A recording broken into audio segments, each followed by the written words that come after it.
이 시간 은혜 나눌 말씀은 마태복음 28장입니다.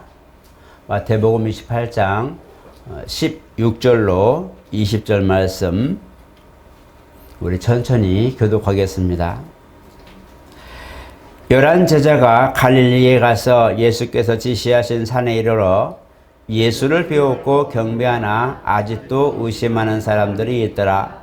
예수께서 나와 말씀하여 이르시되 하늘과 땅의 모든 권세를 내게 주셨으니 그러므로 너희는 가서 모든 민족을 제자로 삼아 아버지와 아들과 성령의 이름으로 진례를 베풀고 내가 너희에게 분부한 모든 것을 가르쳐 지키게 하라. 볼지어다 내가 세상 끝날까지 너희와 항상 함께 있으리라 하시니라. 아멘. 우리 한번 같이 합니다. 하나님은 생명의 근원이시다.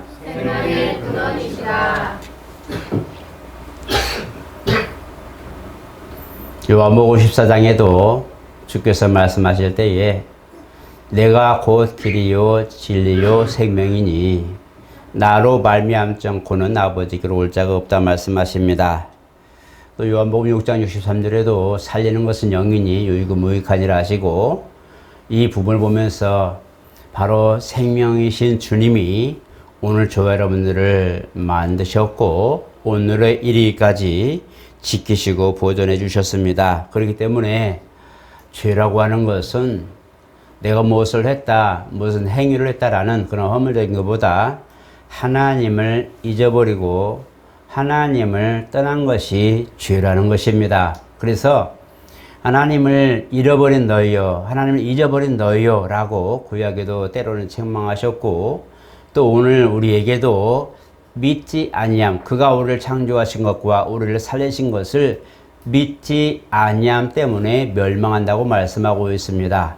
그래서 우리가 악행을 하겠다, 어떤 그런 부정한 일을 했다라고 해서 그것이 지옥 간다, 천국 간다라고 따질 것이 아니라 내 안에 정말 생명이신 주님이 계시는가, 그 생명이 내 안에 지금 주관하고 계시는가를 살펴보는 것이 가장 중요합니다. 그래서 생명이라고 하는, 살았다고 하는, 우리가 육체적 그런 목숨을 연명하는 목숨도 인생도 중요하지만 영혼의 때, 항구적인 존재인 우리 영혼의 때에 내가 적어도 나는 내가 육체의 허물을 벗는 순간에도 나는 살았다고 증거를 받을 수 있는 그 하나님의 놀라운 그 창조주의 생명이 내 안에 유효한가를 살펴보는 것이 중요합니다. 그래서 영생하고 유일하신 참 하나님과 그의 보내신 바로 독생자 예수를 아는 것이라고 말씀하고 있어요. 그래서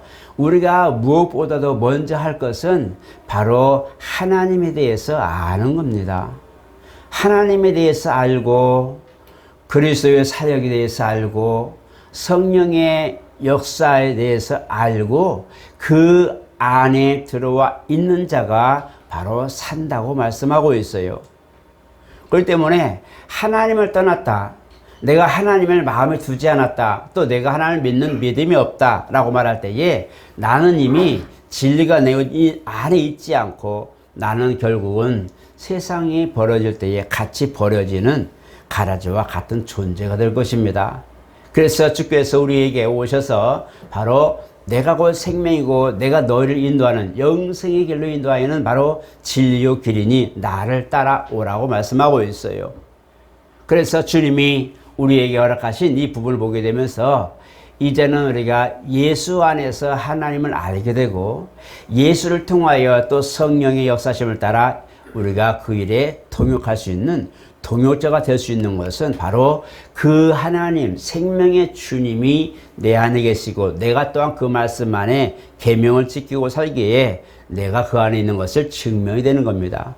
오늘 우리가 그 요한복음 15장에 있는 것처럼 주께서 가지에 붙어 있으라 라고 말씀하며 가지에 붙어 있는 자가 열매를 맺는다고 할 때에 바로 주님이 가지로서 열매를 맺게 하실 때에 우리가 그 가지의 모든 부분을 보게 되면서 나는 나무에, 포도나무에 붙어 있는 가지에 있는가, 아니면 잘려진, 마치 3월달에 가지치기 할 때에 잘려진 그런 나무에 불과한가를 살펴본다면 내가 살았는가 죽었는가를 볼 수 있겠습니다. 물론 내 아버지는 포도나무 농부요, 나는 포도나무요, 너희는 가지라 말씀했을 때에 주께서도 내 말이 너희 안에 거하고 너희가 내 계명 안에, 내 말이 너희 안에 거하고 또 너희가 내 계명 안에 있다면 이렇게 말씀하고 있어요. 그러니까 내가 계명을 지킨다.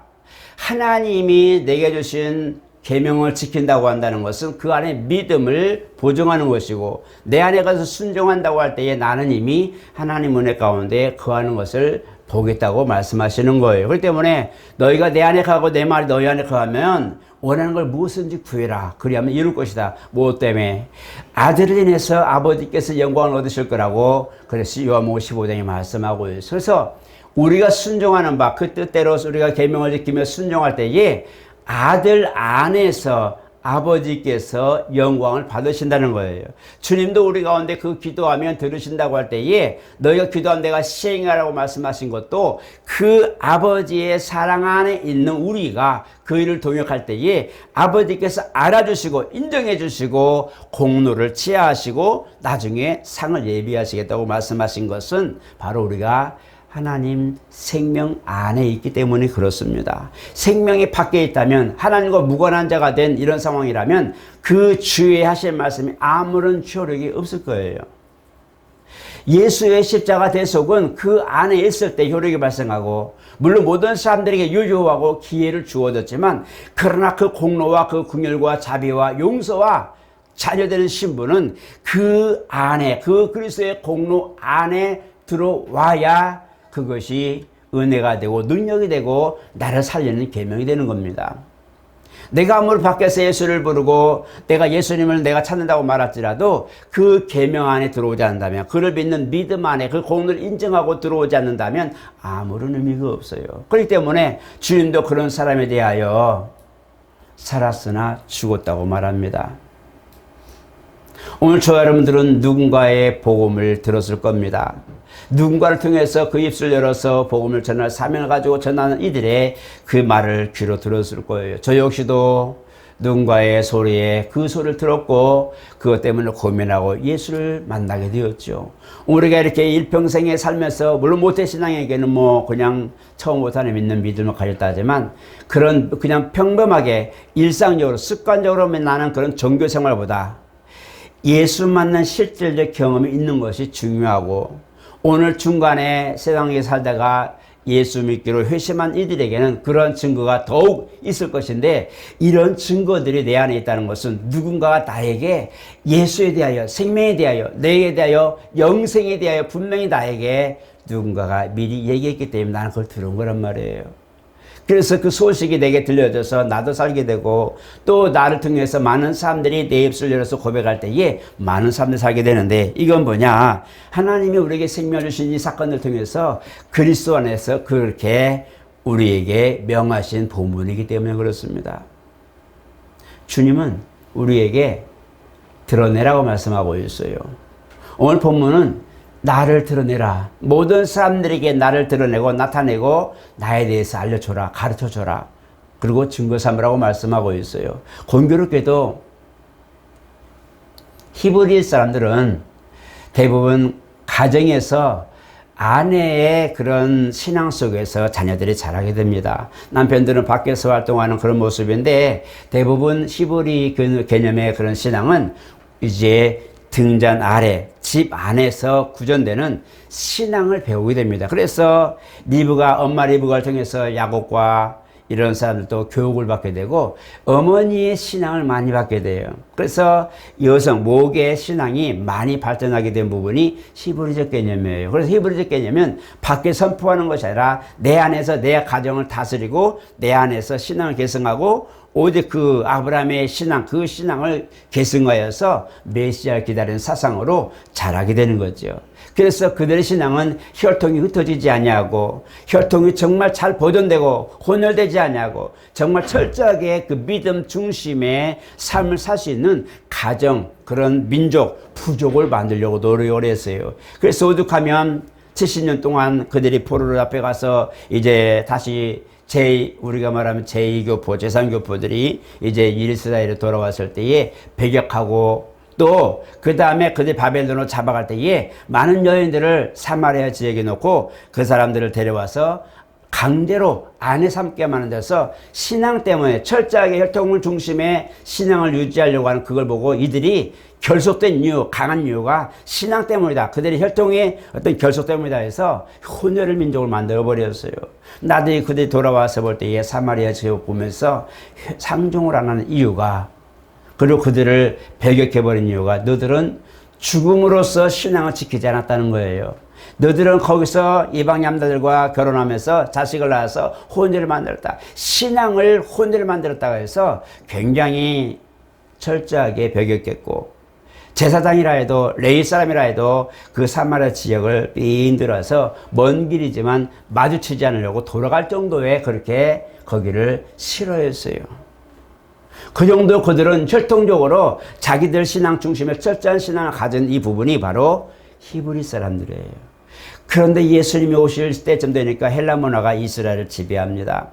로마와 헬라 문화는 신기하게도 그들은 정치적으로나 모든 경제적으로 모든 것들은 다 너희들 맘대로 해라. 적용을 바치고 나머지는 너희들 자유대로 살아라. 너희들 그대로 평상시대로 너희 민족대로 살아라. 그러나 언어는 우리 거를 써주고 이렇게 말하고 있어요. 언어와 이런 것들은 우리 언어로 써다오 라고 해서 헬라 문화가 이스라엘의 많은 부분에 이제 영향을 미치게 됩니다. 그런데 신기하게도 헬라 문화의 특성은 집안에서 말한 일들이 지붕 위에서 전파된다. 사람이 불을 켜서 등잔 밑에 말을 뒤어서 등잔 밑에 등경 위에 둔다니, 이런 모습의 주님이 비유로 말씀하셨는데, 헬라적 영향은 여기서 얘기하면 이게 나팔수가 되는 것이 헬라 언어의 특성입니다. 마침 우리가 보면서 주님이 오셔서 공생애하는 모든 과정은 헬라 문화의 영향을 많이 받아서 복음이 여기서 소곤소곤 얘기한 것이 집 밖에 확산되는, 마치 확성기를 두고 마이크를 들고 스피커에 날리는 것처럼 그렇게 확산되는 특성이 헬라 문화예요. 그래서 복음이 헬라 문화의 영향을 받고 온전히 다 퍼져서 흩어진 제자들 디아스포라에서 많은 이들이 이제 윗지방이나 그 다음에 로마 지역으로 모든 부분에 아시아 일곱 교회들이 많은 그런 부분까지 복음이 전해지게 됩니다. 히브리 개념으로 보았다가는 아마 구전되고 가정에서 그냥 으쌰으쌰하는 그런 것으로 끝나지만, 그러나 주님이 복음을 바로 헬라 문화 영향을 거기다 복음을 실어서 온 세계에 전파되게 만드는 이런 큰 열매를 맺은 거예요. 그래서 오늘 본문을 보면서 너희는 온 세계 돌아다니며 각도 모든 지역을 돌아다니면서 온 세상에 복음을 전파하라고 말씀하고 있는 거예요. 이게 그냥 히브리인들 있는 그 이스라엘 단순히 헬라 문화가 정복했다, 다스렸다, 언어를 못 쓰게 만들다, 이런 문제가 아니라 복음이 신기하게도 그렇게 집안에서 말하는 것들이 나팔수가 되어 온 세상에 펴지는 그런 특성을 가진 헬라 문화의 영향을 받아서 거기에 복음이 실려서 세상으로 나가는 걸 보게 되면서, 주님이 지금 요구하시는 것은 사도행전에 일정한 것처럼 성령이 마시면 온 예루살렘과 온 유대와 사마리아와 땅 끝까지 이르러 내 증인이 될 것이다 라고 말씀하는데, 이 부분은 너희들이 그렇게 할 것이다, 그러나 성령께서 그들을 증거자로 삼겠다고 약속하신 거예요. 오늘 우리가 보면서 오직 성령이 오시면 온 예루살렘과 온 유대와 마지막에 그게 내 증거자가, 내 증인이 될 것이다 라고 말씀하는데, 이것은 주님이 너희를 그렇게 쓰시겠다 라고 말씀하신 거예요. 실질적으로 오순절날 성령이 마셔서 다락방에서 기도했던 그들이 이제 그 소식을 듣고 세상에 당당히 나갈 때에 그들이 복음을 전하기 시작합니다. 그들은 아직 히브리적 개념이 있기 때문에 그들은 예루살렘에 뭉쳐가지고 예배하고 떡을 떼고 정말 기도하면서 나는 정말 예수님이 진짜 우리 메시아야, 그분은 우리 구세주야 하고 예배드리며 충만했는데, 헤롯이 유대인들의 마음을 사고 싶어서 반대하는, 예수를 반대하는 그 헤롯이 유대인들의 마음을 사고 싶어서 야고보 형제, 그죠, 요한의 형 야고보를 가르쳐 죽이죠. 이 사도를 죽이는 사건으로 말미암아 엄청난 위기가 오게 되고, 그 당시에 거기서 바로 사울이라고 하는 사람이 이제 전적으로 모든 걸 위임받아서 이제 예수 믿는 사람을 잡으러 다니죠. 이런 사건들이 사도행전에 나오는데 거기서부터 이제 모든 사람들이 죽게 두려우니까 복음을 가지고는 있지만 이제는 예루살렘에 뭉친 것이 아니라 팍 퍼지는 거죠. 여러분 물방울이 한 방울이 물 위에 떨어지면 어떡합니까? 왕관처럼 기가 막히게 쫙 퍼지죠. 그걸 생각할 때마다 그런 생각하세요. 아, 주님이 집안에만 그냥 꿍짝꿍짝하고 자기들끼리만 은혜 나누는 그런 것이 아니라 온 세상에 복음을 전하기 원하는 주님의 마음이 있었구나. 복음은 온 세상이 전파되기로만 했는데 우리가 전하지 않고 만약 우리 교회도 마찬가지고 집안에서만 웅성웅성하면 주님이 교회를 흩으실 거예요. 시련을 통해서 연단을 통해서 흩으실 거예요. 왜? 요한의 형제 야고보를 가르쳐 죽이니까 모든 사람들의 두려움에서 팍 퍼지는데 이들이 온 지면으로 쫙 퍼져서 가면서 뭐 합니까? 예수를 전하게 되는 거예요. 복음이 막 확산되는 거예요.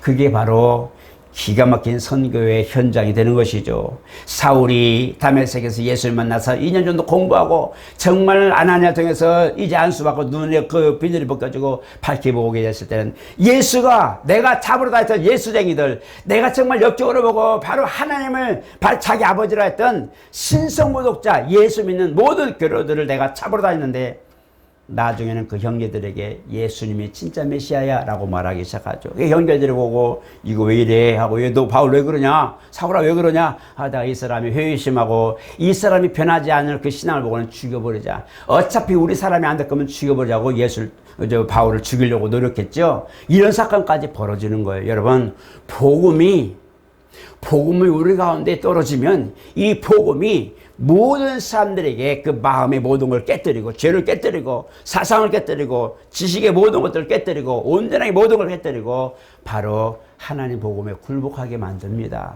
그것이 복음입니다. 그래서 복음은 저기 어린아이들도 복음을 때 영혼이 살고 교수라 해도 대학 교수라 해도 그 사람도 복음을 들어야 되는 거예요. 왜? 교수라 해서 그 속에 생명이 있지 않겠더냐.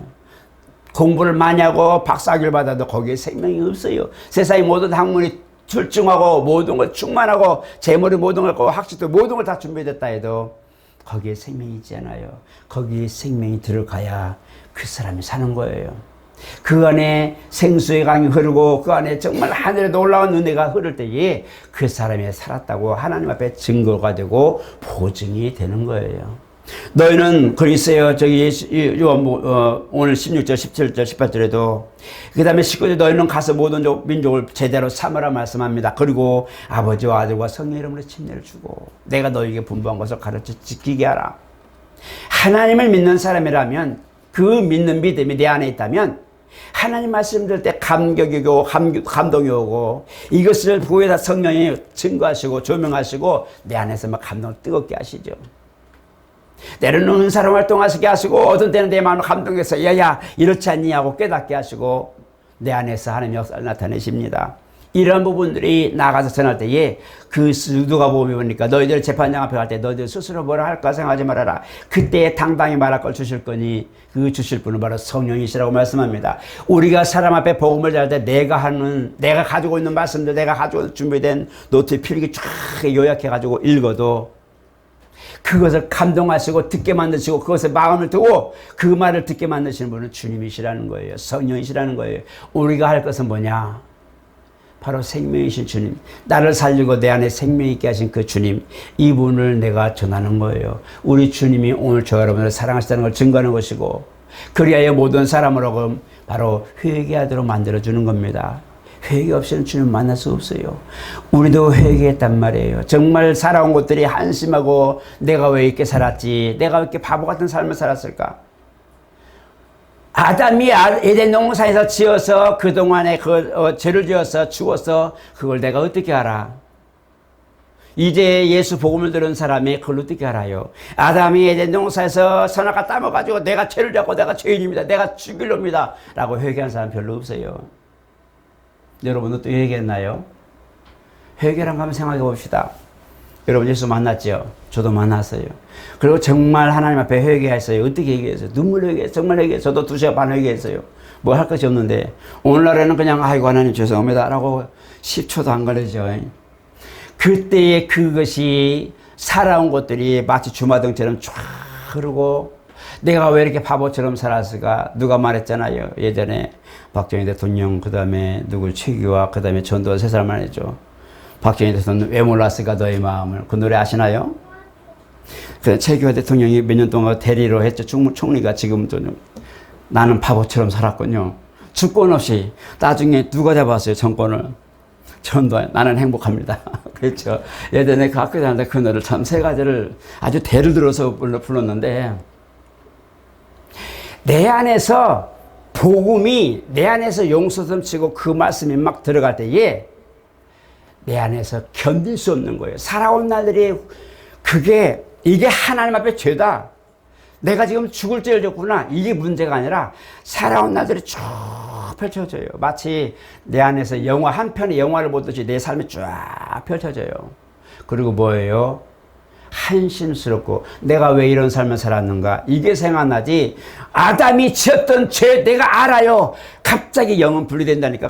내가 그때 짓던 죄 때문에 내가 회개합니다. 용서해 주세요라고 하는 사람은 아마 90% 없을 거예요. 살아온 날들이 후회스럽고 내가 이때까지 예수를 몰랐는고 내가 이렇게 생명이신 주님을 왜 몰랐는고 막 회개하고 눈물을 흘리며 회개하면서 그때는 자기 이름을 물면서 가슴을 치고 회개하죠. 나중에 배워서야 내가 왜 죄인인가 할 때에 이런 상황이 되어서 안 만났으면 큰일 날 뻔했구나. 예수를 몰랐다면 큰일 날 뻔했구나라고 정말 안도의 한숨을 쉴 수 있는 이 과정의 첫 번째 단추가 바로 단추를 잘 끄는 것이 바로 회개입니다. 회개를 통해서 모든 것을 이룰 수 있는데 오늘 저 여러분 아버지와 아들과 성령 이름으로 침례를 주고 내가 너에게 분부한 것을 가르쳐 지키게 해라. 가르치는 것은 복음을 전하여서 나갈 거지만 지키게 해라. 그 말씀들을 지키게 만드는 거예요. 오늘 가르치는 것은 바로 하나님 이런 부분이다 라고 말씀하고 하나님이 오늘 저와 우리에서 어떻게 했는가 그분이 우리에게 오셔서 어떻게 일을 하시고 우리를 위해서 어떻게 죽으셨는가 어떻게 사셨는가를 가르치고 그것을 뭐예요. 이제는 너희가 그 안에 예수 공로를 인정하면 그 말씀을 지키고 살 수 있도록 만들어주고 신앙을 유지하며 신앙 생활을 잘할 수 있도록 유지하게 만드는 것이 가르치고 지키게 하는 거예요. 주님도 우리에게 오셔서 전파하신 것이 있어요. 하나님 나라를 전파하셨어요.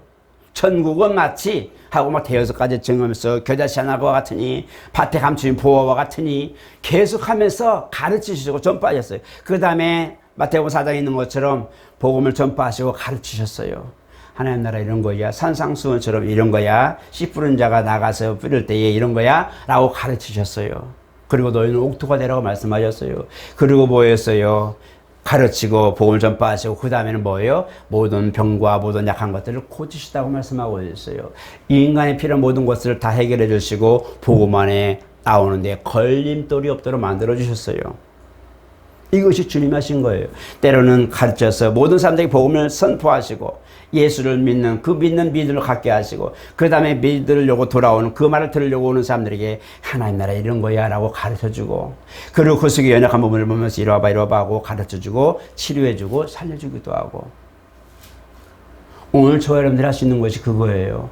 복음을 전파하라. 가르쳐 지키게 하라. 이 부분들은 우리가 복음을 전하는 사명이 있단 말이에요. 우리 오늘 복음을 위해서 우리는 모든 사람들이 직분을 갖지 않더라도 전도의 사명은 누구에게나 있는 거예요. 이건 책임입니다. 저는 분명히 얘기하지만 전도하지 않는 제가 제일 커요. 저는 분명히 당당하게 얘기합니다. 왜냐하면 이것은 지상령이고 성령이 마시는 이 과정 사도행전 1장에도 나의 증인이 되라. 나의 증인이 될 것이다. 세상 끝날까지 내 증인이 될 것이다. 딱 끝까지 내 증인이 될 것이다 라고 하는 것은 복음 전파의 사명을 다시 부과시킨 거예요. 그러니까 성령 신하신 분도 너는 가서 복음을 전하라 말씀하셨고 성령으로 오신 그분 보혜사로 오신 영으로 오신 그분도 복음을 증거하게 하여 오늘 우리 안에 믿음으로 지금 믿음 안에 저장하시고 주인 삼아 오신 거예요. 그분이 내 영을 살리기만 위한 것이 아니라 내 영혼의 믿음도 보증하시고 후원하실 뿐만 아니라 내 안에서 예수의 남은 사역 그가 죽으시고 부활하신 사건에 대해 많은 사람들에게 복음을 증거하기 위하여 전도의 사명을 우리에게 나타내서 그의 마음을 우리 삶에서 드러내길 원하셔서 오늘 저 여러분들에게 오신 거예요. 그냥 보혜사로 그냥 오셔서 나를 믿음을 증거하러 오셔서 나는 이제 예수 믿고 난 지금도 천국 가 물론 가겠지요. 내 영혼 하나 구원받는 것은 이제 나는 따놓은 것이라 하지만 따놓은 티켓이라 하지만 그러나 내 주변과 이웃을 보면서 그들을 위해서라도 우리는 해야 됩니다. 베드로서도 오르고 디모데서 오르고 정말 내 친척들, 친족들, 내 주변들을 복음을 전하라고 강력하게 말씀하고 있어요.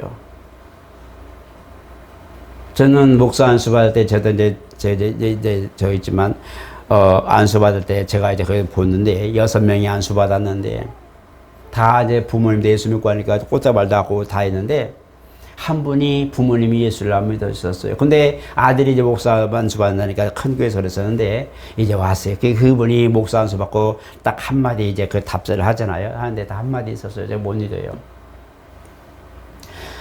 아들이 이제 예수를 믿고 이제는 목사가 되었으니 우리 부모님들은 이제 예수 믿으셔야 됩니다 라고 고백하는 그 모습을 봐요. 수천 명이 모여 있었는데 그 얘기를 하는데 참 가슴이 아팠어요.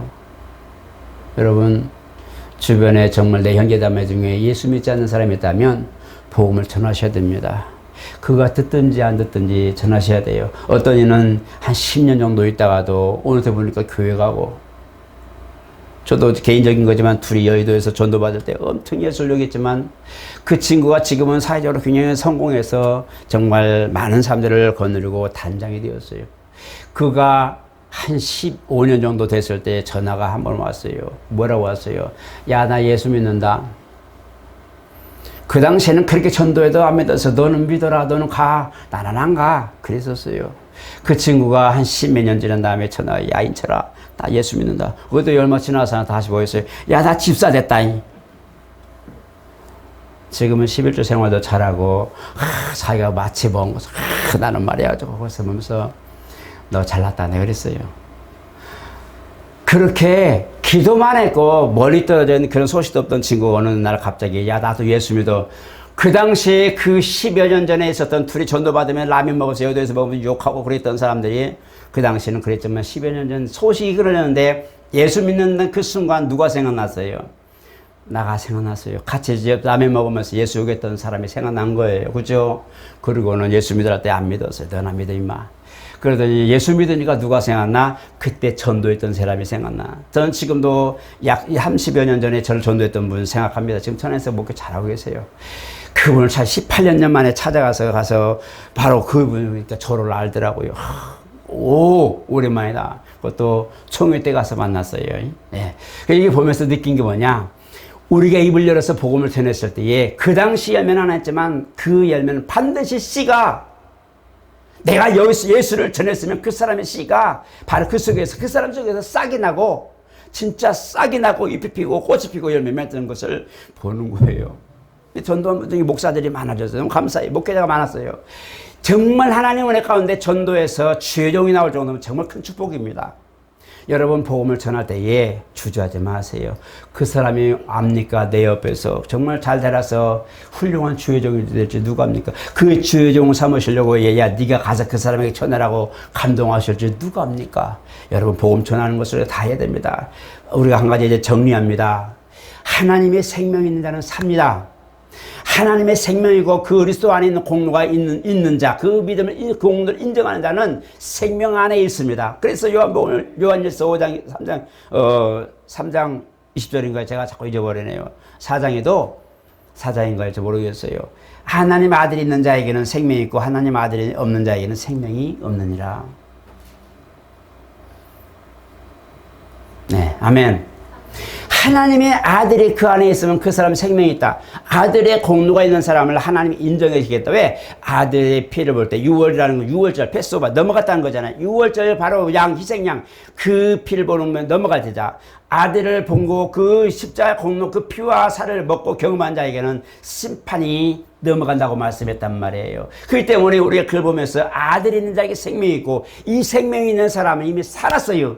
살아있는 사람이 또 다른 사람에 누워있는 사람, 생명 있는 사람들에게 복음을 주어서 생명의 씨를 심어주는 거예요. 마치 세상 밭에 밭을 가고 거름 주고 물 주고 씨를 심고 덮어주고 다시 이제 비를 기다리듯이 씨를 심어 놓으면 어느샌가 차고 날 때 며칠 지나고 오면 싹이 세상으로 싹 이제 떡잎이 나오는 것처럼 어느 순간인가 주님이 그 말씀을 갈고 닦으시고 싹을 틔워서 영양 줘서 자라게 하는 거예요. 환경 속의 어려움이나 고민이나 뭔가 좋은 일이나 뭔 일을 하든지 증거를 줘서 야 진짜 하나님 살아계신가? 진짜 맞는 것 같아. 내가 하시는 게 아닌데 진짜 하나님 하신 것 같아. 맞는 것 같아. 돌아오는 거예요. 그때부터 이제는 그 사람은 복음이 싹 트기 시작하는 거예요. 그래서 그 사람으로 하여금 내 안에 있는 생명을 나눠주는 거예요. 예수의 공로를 공유하고 예수의 공로를 그 사람에게 알려주고 가르치고 그 다음에는 이제 뭐예요? 그 사람이 예수 믿고 지났다면 나는 가르치는 거예요. 지키게 만드는 거예요. 그 믿음 지켜. 하나님 믿으면 이렇게 사는 거야. 하나님 믿으면 예배를 철저하게 드리는 거야. 하나님 믿으면 이렇게 사는 거야. 철저하게 세상 모든 것을 이기고 믿음으로 사는 거야 라고 가르치는 거예요. 전파하는 사람이 있고 또 가르치는 사람이 있어요. 교회는 두 가지가 다 있어요. 성도들이 전도하고 막 합니다. 교회는 교육자들이 있어서 가르쳐야 되는 거예요. 부분적으로 가르치고 세가지고 가르치고 지도자 가르치고 가르쳐서 훌륭한 일꾼으로 다시 나와 같은 사람, 나와 같은 열매를 맺은 사람, 나도 그렇게 유역할 때 도움받고 지도받고 가르침 받아서 어느 정도 성숙했다면 그 사람도 똑같이 그 열매 맺어서 같이 동역할 수 있는 길 열어놓는 것이 오늘 복음 전파의 사명입니다. 그것 때문에 부름받고 그것 때문에 직분받고 그것 때문에 오늘 우리가 예배드리면서 더욱더 결단하는 거예요.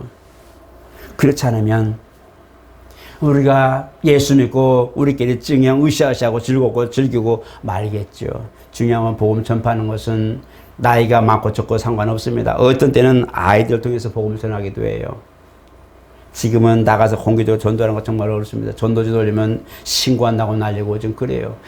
그런 각박한 세상이지만 정말 우리가 기회 있는 대로 복음을 전하시는 축복을, 그 축복이 그 다음에 그 열매 맺는 축복이 있기를 주님으로 축복합니다.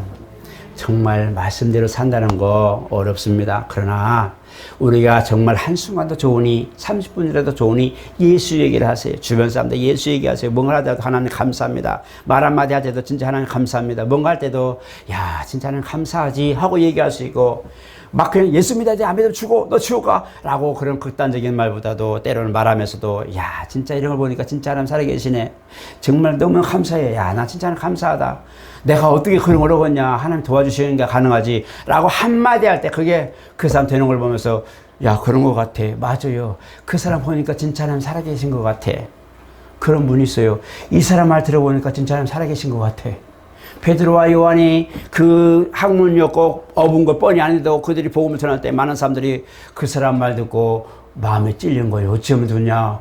야 아무 진짜 그게 맞는 거야. 우리 어떻게 해야 되는 거야. 너 각각 예수님으로 회개하고 침례를 받아. 그러면 죄사함을 받아라. 그러면 성령을 선물을 받을 거야. 유쾌하게 된 날이 올 거야. 막 그렇게 복음을 전합니다. 그들이 뭐라고 많은 사람들이 수천 명이 그 말을 듣고 돌아옵니까? 하나님의 말씀이 그 말에 힘을 주니 성령이 강권하시고 감동하시니 그 말이 믿어지는 거예요. 야 진짜 저게 맞는 것 같아. 지금 예수를 죽여 다니고 숨어있는 제자들이 갑자기 잡으러 다니는 사람들이 나왔다는 것은 잡히려고 작정한 사람 아니에요. 그런 사람들에 따라서 복음 전하는데 그들을 잡기는커녕 야 저 사람 말이 맞는 것 같아 라고 할 것은 성령이 각 사람 모든 심령 속에 감동하시니 그게 가능한 거예요. 여러분 내가 말할 때 누가 들을지 누가 합니까?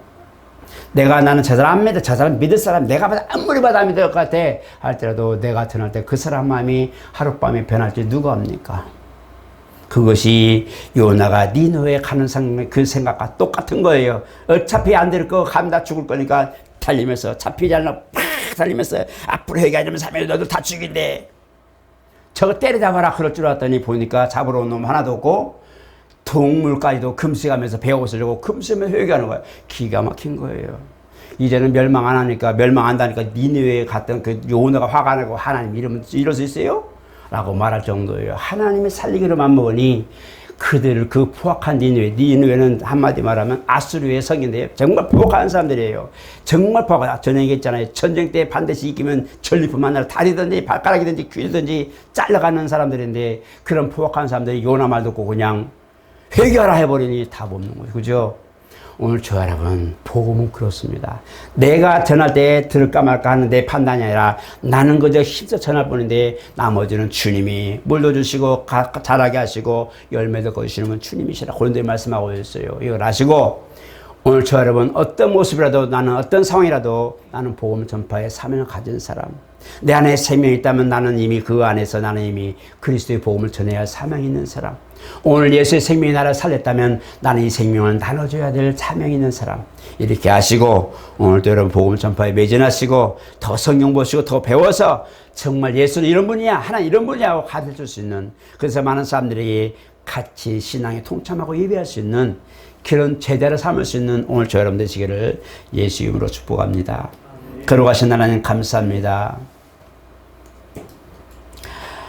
우리 삶은 사실 편한 게 없습니다. 예수 믿을 때나 예수 믿지 않을 때나 어떤 때는 솔직히 퇴보하는 것처럼 때로는 되던 것도 안 되고 어렵기만 합니다. 상황을 보면 예수 믿는 사람 맞는 건지 아닌 건지 오히려 잘못된 것처럼 생각하기도 합니다. 하나님, 생명의 길을 가기 위하여 포기할 만한 것들이 너무 많고 때로는 생명을 사기 위하여 내가 포기할 것들이 너무 많고 정말 생명의 길을 가기 위하여 손에 쥔 모든 것을 놓아야 할 때가 너무나 많사오니 이걸 볼 때는 괴롭고 힘들지만 주를 향하여는 살았다고 인정받을 수 있는 믿음이 우리 가운데 더욱 강하게 하여 주시옵소서.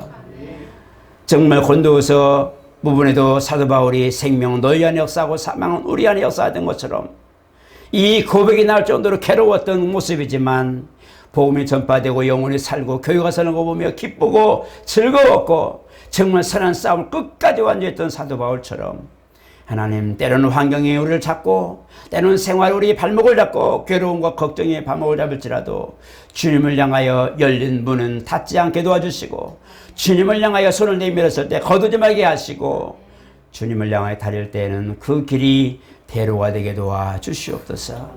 주께서 성령으로 우리 손을 놓지 마시고 당당하게 걷게 도와주시고 용기와 담대함을 주시고 입을 열어 복음을 전할 수 있는 능력을 주시고 성령의 강권하심을 통하여 열매 맺는 복이 있게 도와주시옵소서. 예수 이름으로 기도드리옵나이다. 아멘.